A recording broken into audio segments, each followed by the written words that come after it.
Washington ভিত্তিক সংবাদ মাধ্যম দ্য ভয়েস একটি সংবাদ প্রকাশ করেছে, যার শিরোনাম হচ্ছে রাখাইনে বাংলাদেশ সেনাবাহিনীর গোপন ভূমিকা এবং ইউনূসের গোপন কৌশল। বাংলাদেশের মানচিত্র কি পরিবর্তন হতে চলেছে? সংবাদ মাধ্যমটি লিখেছে, দক্ষিণ পূর্ব এশিয়া দ্রুত ভূ রাজনৈতিক অস্থিতিশীলতার এক নতুন ঢেউয়ের কেন্দ্রবিন্দুতে পরিণত হচ্ছে। এই উত্তেজনার কেন্দ্রবিন্দুতে রয়েছে মিয়ানমারের রাখাইন রাজ্য এবং এর আশেপাশের এলাকা, যেখানে আঞ্চলিক ও আন্তর্জাতিক শক্তির সাথে একাধিক জাতিগত বিদ্রোহী গোষ্ঠী কৌশলগত স্বার্থ অর্জনে জড়িয়ে পড়ছে। মার্কিন সমর্থিত একটি সম্ভাব্য প্রক্সি অভিযানে বাংলাদেশ সেনাবাহিনী জড়িত থাকার খবর সংখ্যাতে নতুন জটিলতা তৈরি করছে।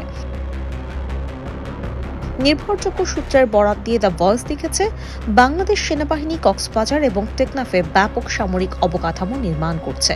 টেকনাফ সীমান্তে একটি বিশাল লজিস্টিক ঘাঁটি নির্মাণাধীন রয়েছে বলে জানা গেছে, যার উদ্দেশ্য আরাকান আর্মি এবং চীন ন্যাশনাল ফ্রন্টের মতো বিদ্রোহী গোষ্ঠীগুলোকে অপ্রাণঘাতী সহায়তা, যেমন খাদ্য ও ওষুধ সরবরাহ করা।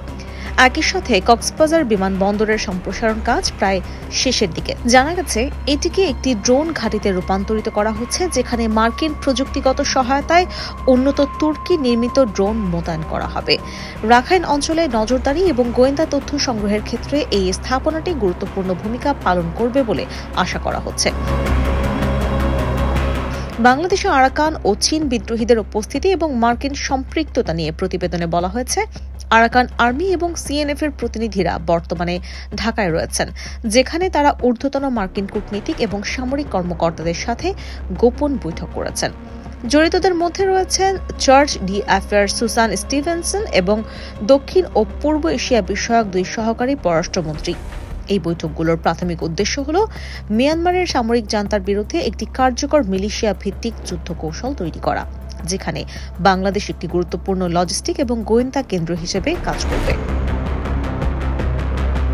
নারায়ণগঞ্জে আরসা প্রধানের গ্রেপ্তারকে নাটক উল্লেখ করে দ্য ভয়েস লিখেছে, নারায়ণগঞ্জে আরসা নেতা আতাউল্লাহ আবু আম্মার জুনুনি এবং তার সহযোগীদের সাম্প্রতিক তথাকথিত গ্রেপ্তার জনসাধারণের কৌতূহলের জন্ম দিয়েছে। সরকার এটিকে একটি দমন অভিযান হিসেবে আখ্যা দিলেও বিশ্লেষকরা আরও জটিল বাস্তবতার ইঙ্গিত দিচ্ছেন, যা আরসাকে একটি বৃহত্তর বিদ্রোহী জোটে অন্তর্ভুক্ত করার প্রচেষ্টার অংশ।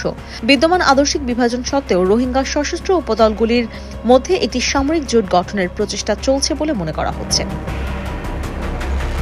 বিশ্লেষকরা ধারণা করছেন, এই সামরিক তৎপরতার চূড়ান্ত লক্ষ্য শুধুমাত্র রাখাইনের ওপর নিয়ন্ত্রণ সীমান্তবদ্ধ নাও থাকতে পারে, বরং একটি বৃহত্তর আরাকান ফেডারেশন তৈরি করা হতে পারে। এই প্রস্তাবিত ফেডারেশন বাংলাদেশ এবং ভারত উভয়ের সীমান্তবর্তী অঞ্চল যেমন টেকনাফ, বান্দরবান, মণিপুর এবং মিজোরামে অন্তর্ভুক্ত করা হতে পারে। বাংলাদেশ সেনাবাহিনীর সামরিক অভিযান অধিদপ্তরের ঊর্ধ্বতন কর্মকর্তারা দীর্ঘদিন ধরে এই অঞ্চলে কৌশলগত প্রভাব বিস্তারের পরিকল্পনায় জড়িত। মার্কিন সেনা প্যাসিফিকের deputy commanding general J B Vowell এবং বাংলাদেশ সেনাবাহিনী প্রধান জেনারেল ওয়াকারুজ্জামানের মধ্যে অনুষ্ঠিত সাম্প্রতিক বৈঠক এই কৌশলের অংশ বলে মনে করছে দ্য ভয়েস। এ বিষয়ে আপনার মূল্যবান মতামত লিখুন আমাদের কমেন্টস বক্সে।